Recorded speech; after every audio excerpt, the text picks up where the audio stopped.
પૂજ્ય યોગીજી અને મોદીજી કરીને બતાવ્યા છે। અમે બધાએ સાધુ સંત સમાજ તો દોસ્તો આપણે અનેરા ગણેશજી બાપાના દર્શન કરવાના છે, ગણપતિ દાદાના દેવોત્સવમાં।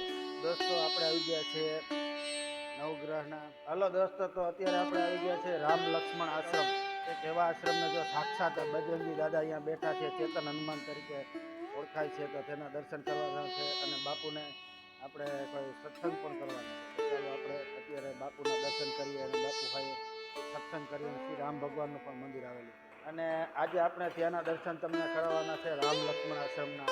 ત્યાં હનુમાન દાદાનું મંદિર છે અને રામ ભગવાન, લક્ષ્મણ ભગવાન, સીતા માતાજીનું પણ મંદિર છે। તો ચાલો આપણે જઈએ રામ ભગવાનના દર્શન કરવાના। અહીંનો મહિમા કાંઈક એવો છે કે 1000 વર્ષો જૂનું મંદિર છે અને તમને પણ દેખાડું આ રામ ભગવાનનું મંદિર। તો ચાલો, અને બાપુ ભાઈ આપણે આ મંદિરનો ઇતિહાસ પણ આજે જાણવાનો છે। જો વિડીયો સારો લાગે તો લાઈક કરજો, શેર કરજો અને ચેનલને સબસ્ક્રાઈબ કરવાનું ભૂલતા નહીં। તો ચાલો આપણે અત્યારે જઈએ છીએ બાપુના દર્શન કરવા અને રામ ભગવાનના દર્શન કરવા। આશ્રમ વિશે આ જગ્યા રામ લક્ષ્મણદાસ બાપુ 1960માં આ જગ્યામાં આવ્યા હતા। 412થી 412 બિરાજતા બાપુ, એને ગુરુભાઈ રામદાસ બાપુ હતા। એ બે સંતો અહીંયા બિરાજતા। પછી ત્યાંથી અહીંયા આવ્યા અને ઓલા ધૂના રહ્યા ને, એ ધૂનામાં બાપુ એ જગ્યામાં આવીને બેઠા। 2-4 ભક્તો ત્યાંથી લઈ આવ્યા હતા, એને ભેગા આવ્યા હતા। ત્યારે કાંઈ કોઈ વસ્તુ અહીંયા હતો નહીં, ચારે બાજુ બધું ખાલી ઠમ હતો। પાણીની સુવિધા, કોઈ વસ્તુની સુવિધા નહોતી, બેહવાની કે છપરા કોઈ વસ્તુ નહોતો। બાપુ ખાલી એમને એક ઝાડવા હતો, એને નીચે બેઠા હતા। પછી અમુક સેવકો અહીંના ભક્તો આવી અને બાપુને પૂછપરછ કરી કે બાપુ કેમ અમે ઉઘાડામાં બેઠા છો, કંઈ તડકા ને કંઈ છાયા નહીં? એ કે હું 412 રહેતા હતા, અહીંયાથી છે ને મારા ગુરુભાઈ ત્યાં છે, હું હવે અહીંયા રાજકોટ આવતા રહ્યા। એટલે બધે છે ને સેવકો ભક્તો 4-5 બધા ભેગા થઈને બેઠા, બાપુને છે ને વાત કરી અને અહીંયા સુવિધા થોડો કરવા માંડ્યા। ધીમે ધીમે બાપુને છાયા કરી, પતરાની ઓયડી કરી, ધૂના કર્યા। બાપુ ધૂનામાં 5 વર્ષ લગી તપસ્યા કરી। 5 વર્ષ તપસ્યા કરી પછી આ જગ્યાએ હનુમાનજી મહારાજને બેહાડ્યા અને હનુમાનજી મહારાજને ચેતન કર્યો, તપ દ્વારા ચેતન કર્યો।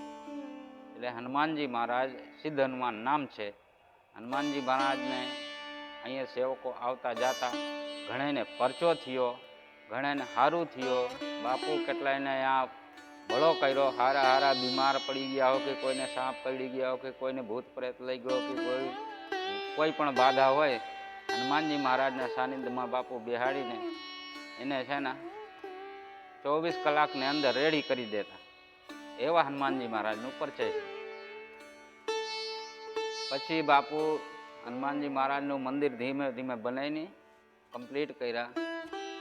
બાપુ પછી આ બાજુ રહેવાની ઓયડી બનાવી, અહીંયા રસોઈ ઘર એ બની ગયા। પછી 70માં રામજીની પ્રાણ પ્રતિષ્ઠા કરાવી, રામજીને બેહાડ્યા 70મી વર્ષમાં।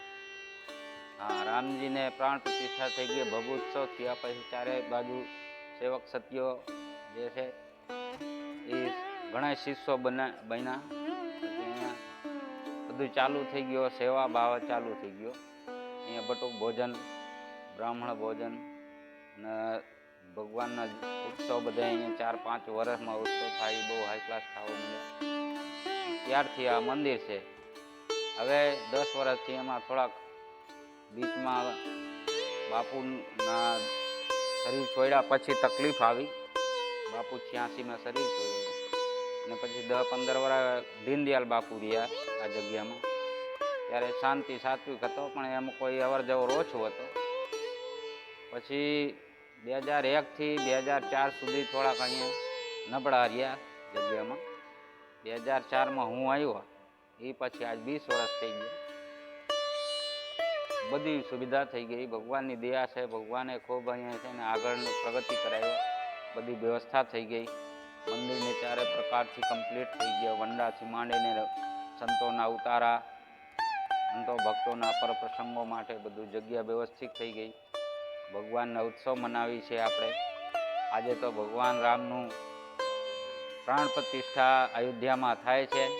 એનો ઉત્સવ ચારે બાજુ આખા વિશ્વ લેવલે છે ને આનંદ ઉત્સવ મનાવી રહ્યા છે બધા.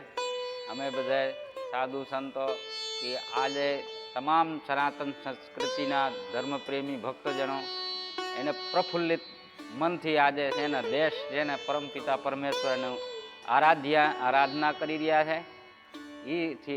એનાથી સૌથી વધુ આનંદ હવે કંઈ આવવાનું જેવું નથી.